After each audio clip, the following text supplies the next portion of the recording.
aussi et indivisible. De la population des colons, c'est qu'il faut tout arrêter pour faire face à cette situation. Et que nous ferons de cette terre richement bénie un réel havre de paix, de prospérité et de progrès social.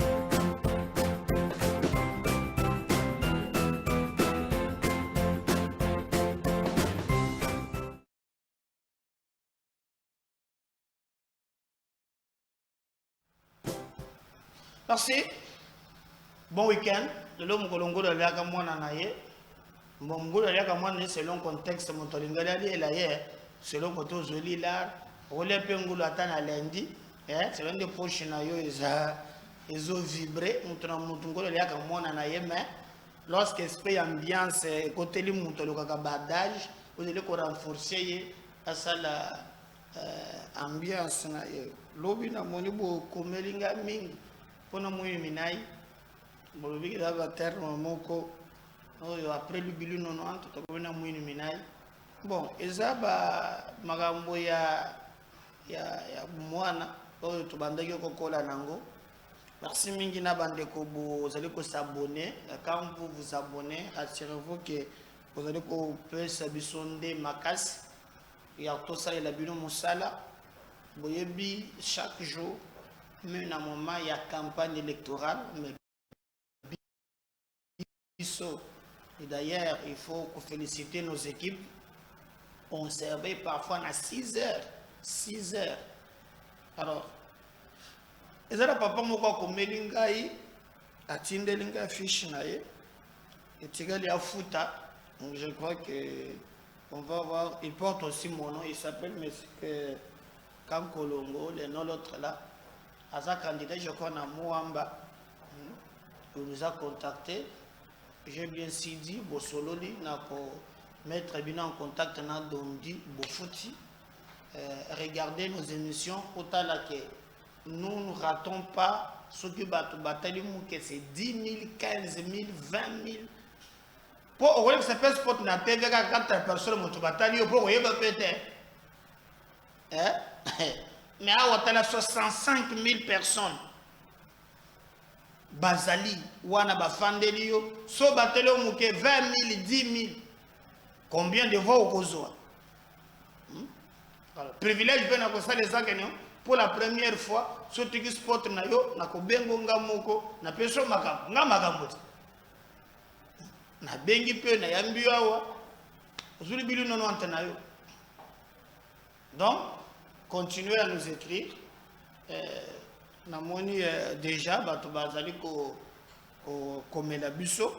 Namoni ba photo bozo tinda. Na po les défauts le chocho donc surtout pour régler, il y a que vous en avez pas diffusion donc on t'a en boucle. Imagine quoi qu'il y a 4 émissions qui ont par jour. Alors émission bato batala kango régulièrement non stop. Alors et cause là très bien. Vous avez par tous les moyens pour régulariser, pour y la campagne. Même à mon Jacques Chabani, na Bandobo, vous payez salaire, vous avez la campagne. Nos émissions, ils ont partagé sur Facebook, Zozoua, qui est des gens na wapi na moni, tout ça sur 100 pages. On va faire une émission na biso. Moni qui ndobiga. Vous avez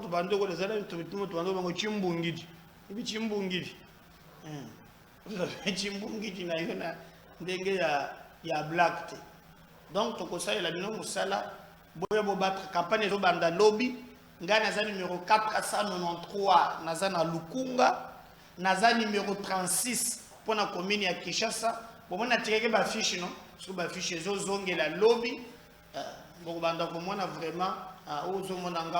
Lukunga 493, un provincial Pézoya, numéro 36. Beaucoup, mon ami, on se très bientôt pour battre la campagne pour tout gagner, mais en tout cas, lobby, l'émission Kobanda, peut-être, lobby, on a tourné l'émission à 6 heures. Campagne bandi, on a tanda sikoyo battre. Bon, bah, ça va foutre le chocho na bango. Yom to retirer les autres boucan. Campagne bandi lobby. Yo je le pèse au radio télé qui 12 personnes battent la gayo. Oh, bon, moi, vous savez, vous avez battu mes mamans. L'Italie, mon gars.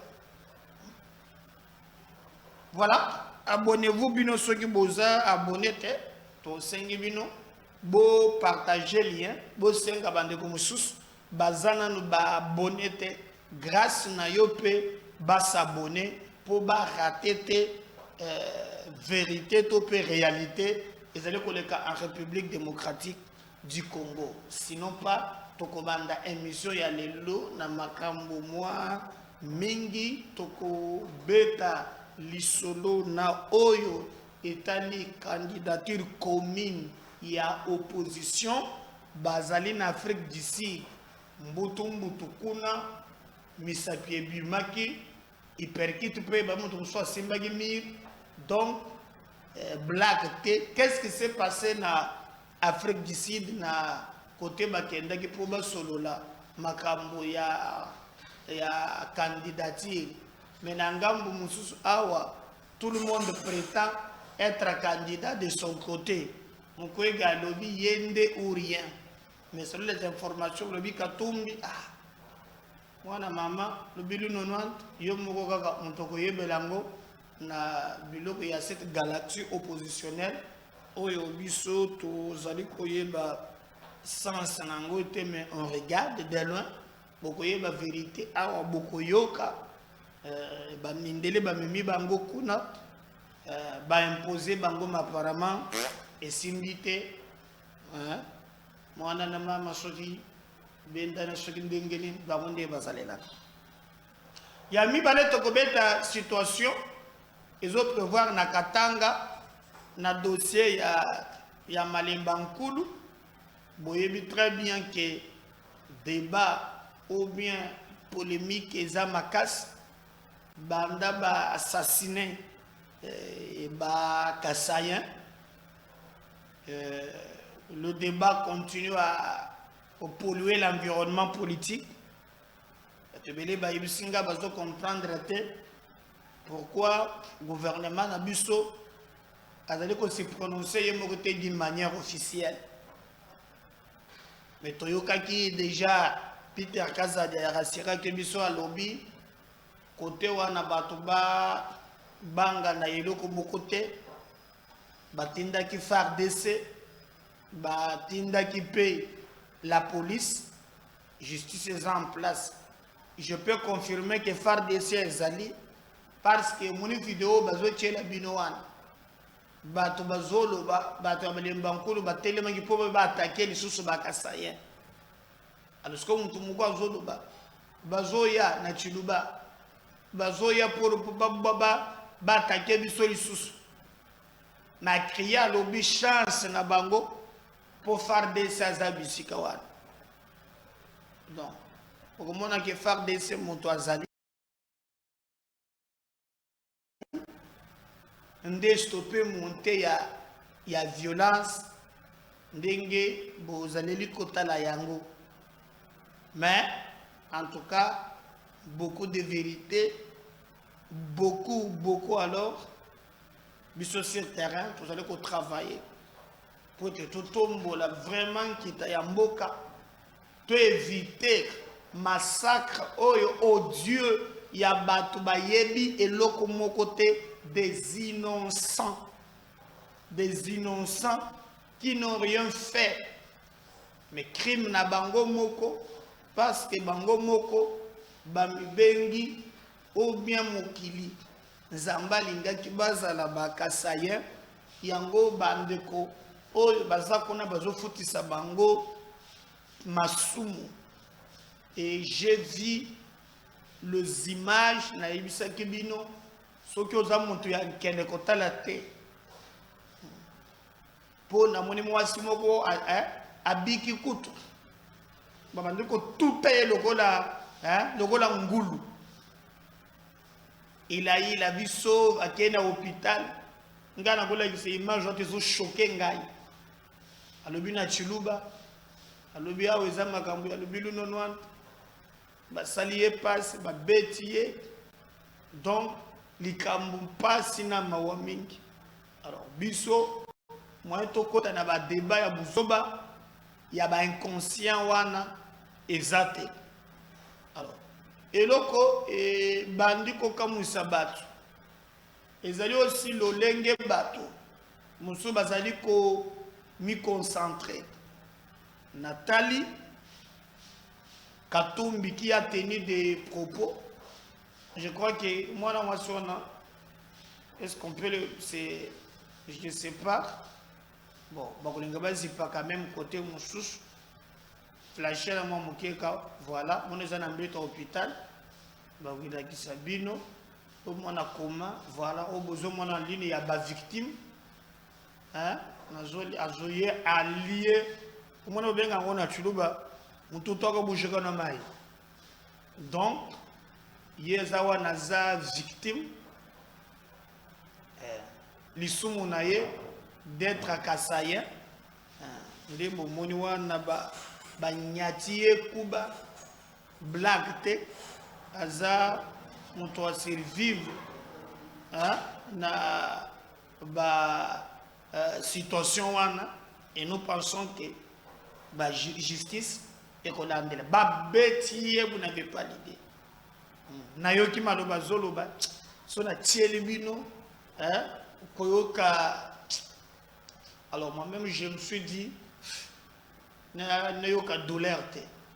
Et ce qui m'a étonné, c'est un inconscient, moko qui m'a écrit à l'obi, au munisikoyo, boyoka kate, babandi ko corriger bino. Au moins, il y a des malemba a été le to corriger binonyos. J'ai dit idiot.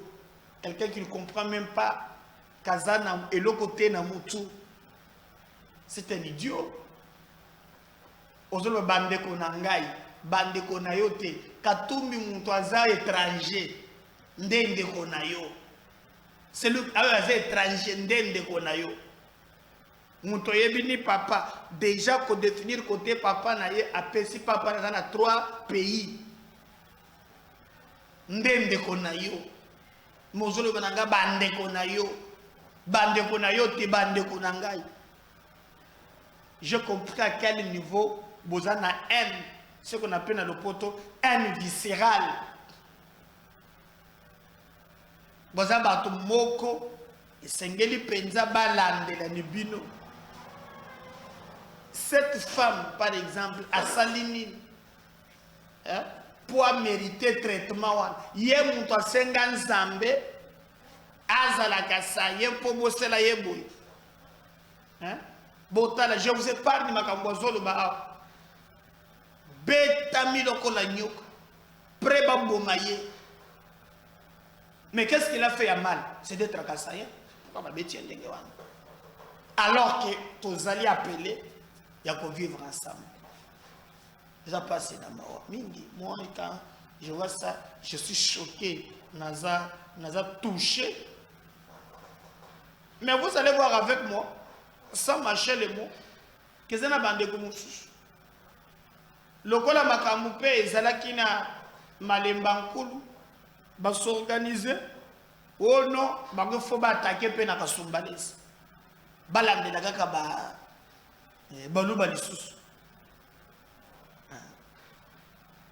Mais je peux vous rappeler que la Constitution permet Congolais nyons azana droit. Congolais nyons azana droit y a cohabiter partout où il y a lingi. C'est constitutionnel sur le territoire national. Na kolongwa awa, na ke na Madimba, na kolongwa awa, na ke na Karawa, na kolongwa awa, na ke na Gemeneze et Panangai.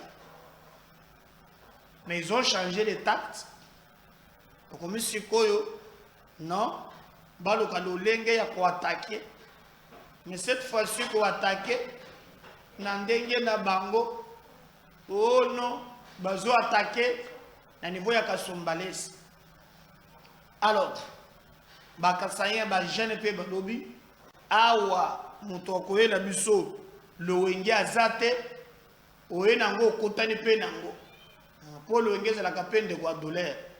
Nde bozo mona ba image wana, izana kasumbalesa, Donc, si je vais attaquer Malemba Nkulu, ils ont décidé d'attaquer Pekuna et Boyebi comment et Pesaki Pelisaki Moto. Moto Penza Mopelaki. Bato Mingi, Bakanisaki Zapete. Bakanisaki Balobi, mais instinct, il a servi. Obendi Chibwenga, Obendi Moeloko Moko Boye, Obendi Nonwan, souple niwe Moye. Donc, on a que lobby, et de là qui peut mukwata na kasumbalesa. D'ailleurs, comme Katumbi, mon totena ke ba discours wana, babanda ki peut ko kanela ye, balobi mbo. Comme ye, asa mutu ya Boulay, so peut to la ki sayi. Bobi kazalaki na Maniema, mais il n'a même pas réussi encore ya kokita. Makabo comme un peu très compliqué pour naïe. Très compliqué pour naïe. Et cet affrontement les alliés. Et moi je pense que le pouvoir public bazana obligation ya kolukandengeni bakoki pour sécuriser population. J'ai suivi en quelques lignes Jacques Kiabula, Oyazali, gouverneur Yakatanga, Anobi Likolo, je n'ai pas senti en lui message à fermeté contre Bikolo, Oyazali qu'on s'est soulevé Nanzela, il y a bande de Kasai. J'ai même dit que le problème n'est pas seulement bande Koana. Mais quand vous voyez un député, Momeli Bang, à Telemi, à Bibao, Bikolonion Souboté, les mabos se soulever contre la Kassaïen. Basali sembla ya net bazo suspendre yé. Et je vous avais dit à l'époque qu'il a été protégé par Mbosso. Et bon, dernièrement, le dit à Zongi, a un document de travail. Alors que ma propos à lobby, ndezo misabato lelo. Ndezo misabato. Donc, nyonso ya lobby. Yango wana lelo. Azali banda. Ye wana bimi. Akomi ko dossier. Alibi azo bangi loko mo côté. Mais c'est très grave. C'est très grave. C'est très grave. Très grave. Donc, au Bandi, tu soulèves Bato. Pe Bakomo Balobi. Patron na IEP. Il faut apporter à ta plainte. Patron na IEP. Mais ils occupent dans mon sous comment il s'appelle encore Monongo. Parce que Nagina sa il a bino un classement. On doit pas que basoli ambo wana ngoto. Boyoka par exemple comment discours et bandaka. Et na sala ka ba émission pour na qualité au. Na yoka muntu yoka ngate. Muntu makana TV o shelo o Katanga basoli ambo. Est-ce que muntu liaka mboa? Achaka soupe na munoko na yo. Toliaka na munoko na ye. Soupe ekitana munoko na yo te. Et si on a dit, Demba moko stérile, bali akambwa, les lots conséquences, tout ça n'envoie les lots. Bon, on va revenir juste après. Pour toi, on va kasumbalé ça, toi, tu vas Pour venir au Katanga, ok, je me dis pourquoi est-ce qu'on ne construise pas chez eux et maintenant aller visiter comme moi je vais au bas. J'étais la semaine passée au Congo central, je suis allée pour la cérémonie de syndicat de Kolo qui sont des amis d'enfance de mes petits frères. Donc il n'y a pas, moi je peux aller au Bas-Congo, on a notre maison à Mwanda, on a une maison à Mwanda. Ça ne me perturbe pas, mais j'ai ma maison, je sais que je suis du Katanga. Donc c'est là qu'il y a un problème, parce que quand les gens se déplacent comme ça, suivez-moi madame Colette, quand les gens se déplacent comme ça, c'est avec leurs us et coutumes. Mais entre-temps, vous arrivez sur une terre où les gens ont leurs us et coutumes. Chez nous, on ne mange pas de chien. Moi, particulièrement nous, les Bayékés, on ne mange pas de poisson. Là, je vous apprends aujourd'hui. Nous, les Bayékés, de la famille régnante, on ne peut pas manger de poisson. On n'a jamais vu le poisson chez nous à la maison. Donc maintenant, non seulement on ne mange pas de poisson, on tolère nos neveux. Chez nous, l'enfant d'une fille ne règne pas, ok? Donc mes enfants, ma fille Mukongo, elle mange chez elle à la maison. Mais chez moi, elle ne trouvera jamais le poisson chez moi, parce que moi, je suis l'enfant du mal. Je suis la fille de mon père. Ok. Donc maintenant, ces gens qui arrivent avec leurs pratiques, déjà, nous, on était habitués à avoir des chiens à la maison, c'était des amis et tout ça, mais qu'on coupe le chien, je vous assure, ça nous choque. Vous allez trouver ça peut-être ridicule en disant « comme le roi va Mindele », mais ça choque les mœurs, ça choque nos...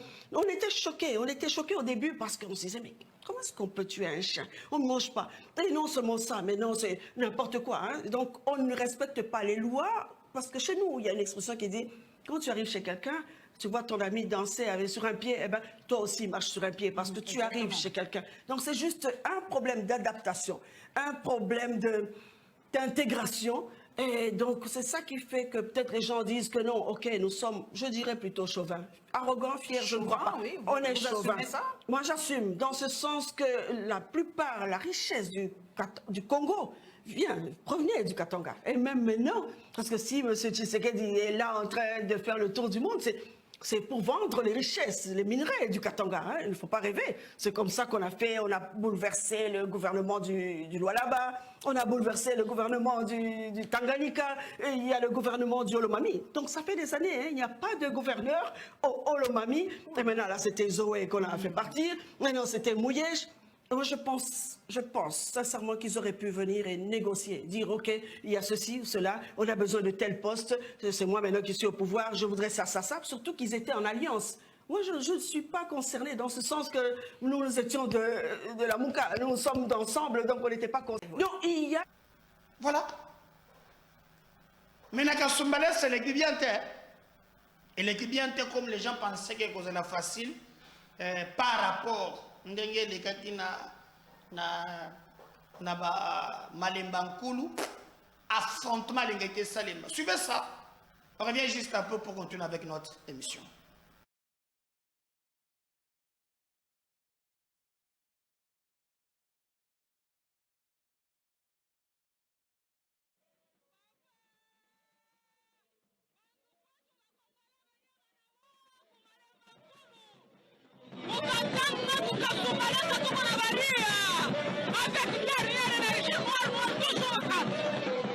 Unasema hivi, Mungu wetu wa Wakongole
c'est pas fini.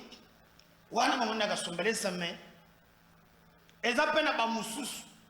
Ba le non seulement que bako benga na bakasaye mais bango so ba tie république ona bango ya Katanga. Bazwi mutu moko Mwini Minai. Obozo mwana yawana. Arapelenga dia biso Mwini Minai. Yawana. Mwini Minai commandant yawana. Batie ba drapeau to benga na baduba to tonga république na biso ya Katanga. Bango wana. Babendo pesa pe commandement. Na lobi un po bilongeza ya komonana. Ti lelo nazo na motuna. Nazola kisa ça fait 3 ou 4 jours nazola kisa bilongi na bango eza ya komonana. Le service hein bana droit ya koluka bango. Bolanda bakambo zolo. Jambo mzee. Jambo sana. Ndio tunakuona kamanda huku, kamanda mnene sana. Ndio. Na tunakuona huku kamanda wa peleto mzima, tunaona huku na muziko sana. Ndio. Sasa ninaulizo kidogo, kwani tunakuona huku na komandoma kabisa. Sasa ulizo yangu ni eske uko na uwezo ya kuokoa hii nchi ya Katanga na watu wake wote? Ndio, tuko na uwezo. Una uwezo kweli? Ndio, tuko na uwezo. Kuna waskari wengi wa kompani wengi weko nje ya Katanga, wengine huko ndani, wenye weko pale nje, na kikosi kile ndiko na hapa kompani yangu itaweza kukombora watu wengine nchi yetu ya Katanga. Okay, maana yake inaweza kompani yako tu moja peke iko na uwezo kuokoa Katanga mzima? Iko na uwezo, hata sai kama inatoka tunaenda nao kama Lubumbashi, tutangusha Lubumbashi kwa ajili ya mizimu. Tuko na nguvu na haki yetu ya Katanga. Tunashukuru kwa jibu lako, kwani hatutakusumbua mingi.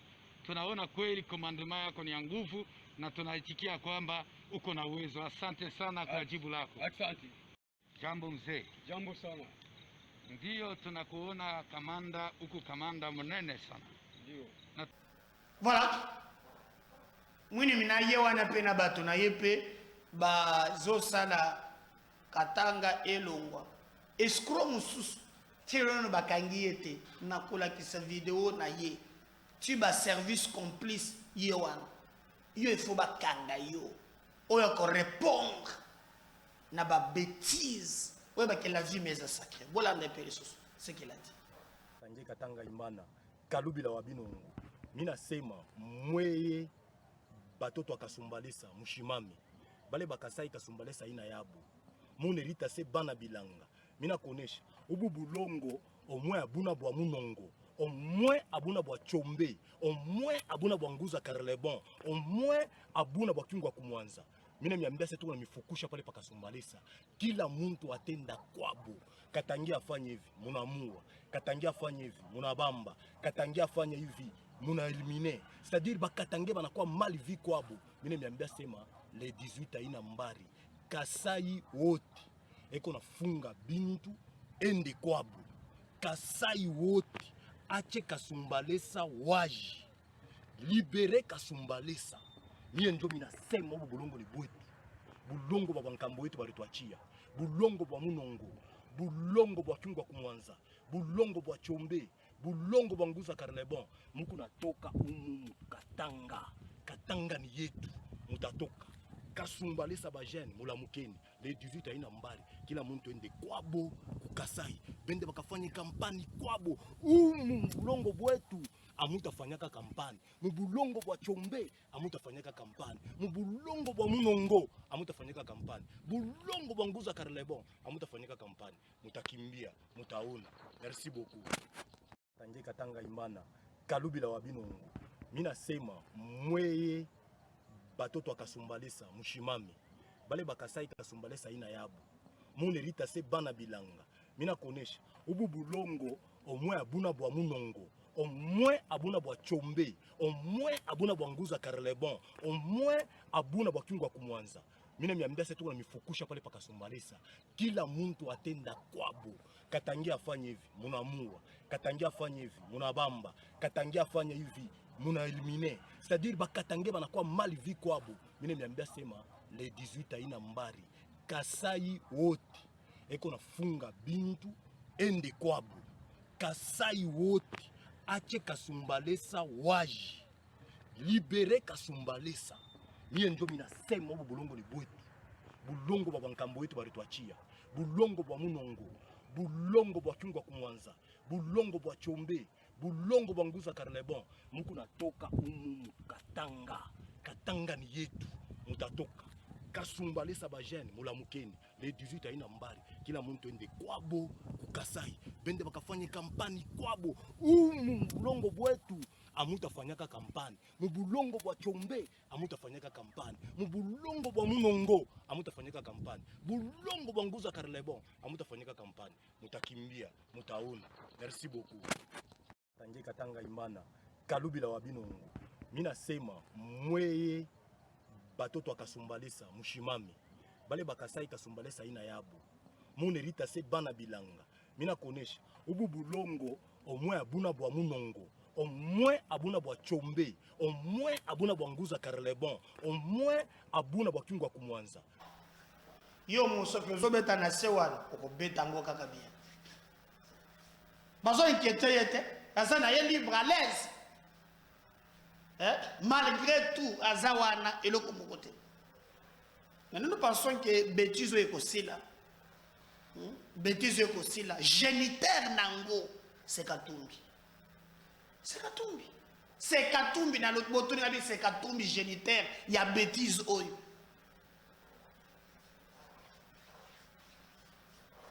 Azok manipula kabat. Vous avez vu cette femme-là qui s'est guérie. Regardez comment ma bêtise. Mon temps appelle ça qui 48 heures. Bah, bah, c'est juste là. Bazan un nombre exact et bah communiquer bis. Mais et là que choka kingai dans les féminines. Au moment que tu là, il va faire sa mission.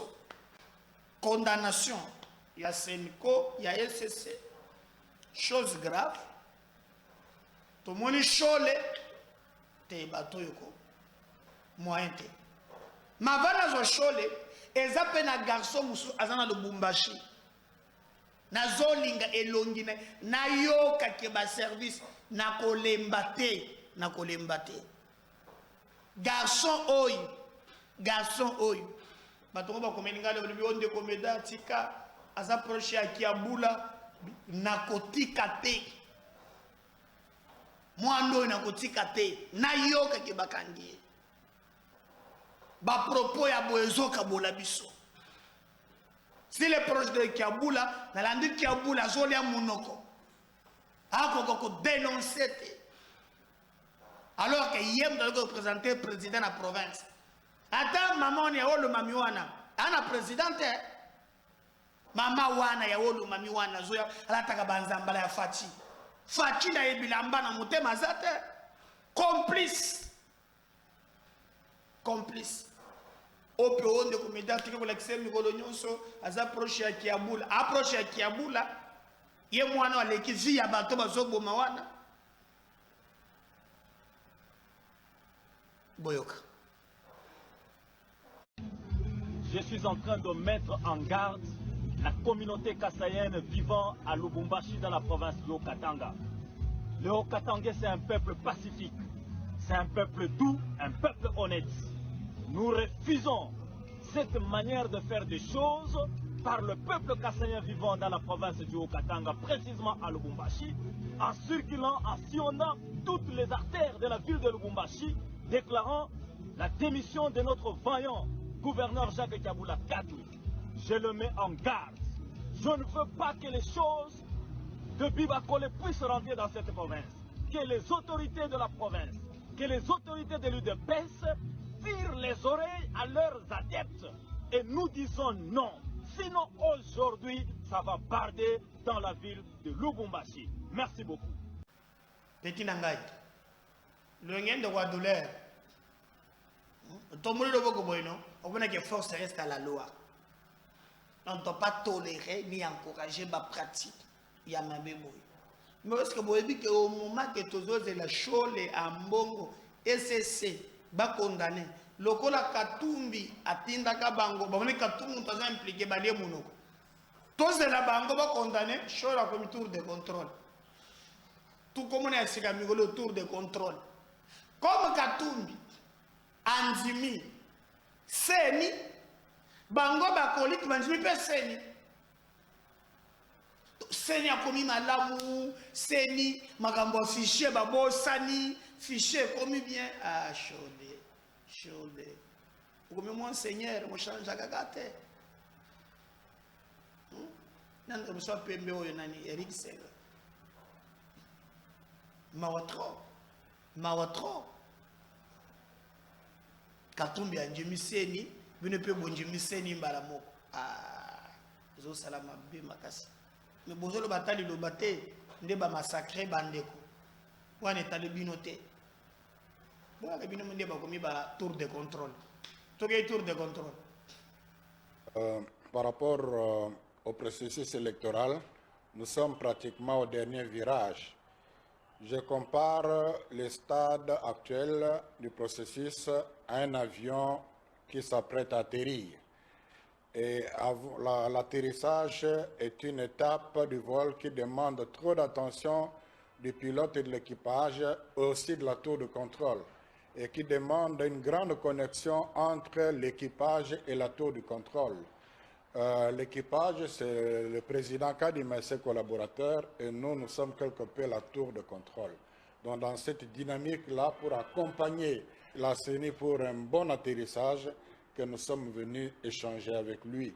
Vous savez, la dernière actualité, c'est que la CENI a mis sur le site la cartographie électorale.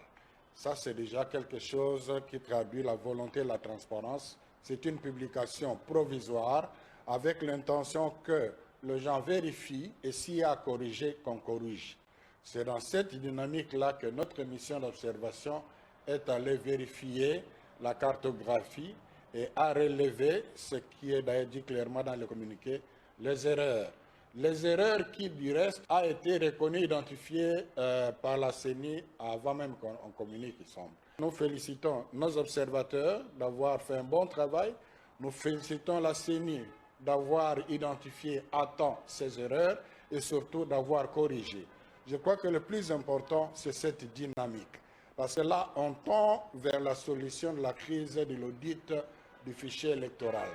Si la CENI, pour la publication définitive, place la cartographie dans le site de la CENI sous un format téléchargeable et que nous vérifions, nous voyons que tous ces correctifs ont été faits, nous serons les premiers à dire clos le dossier doute sur le fichier électoral.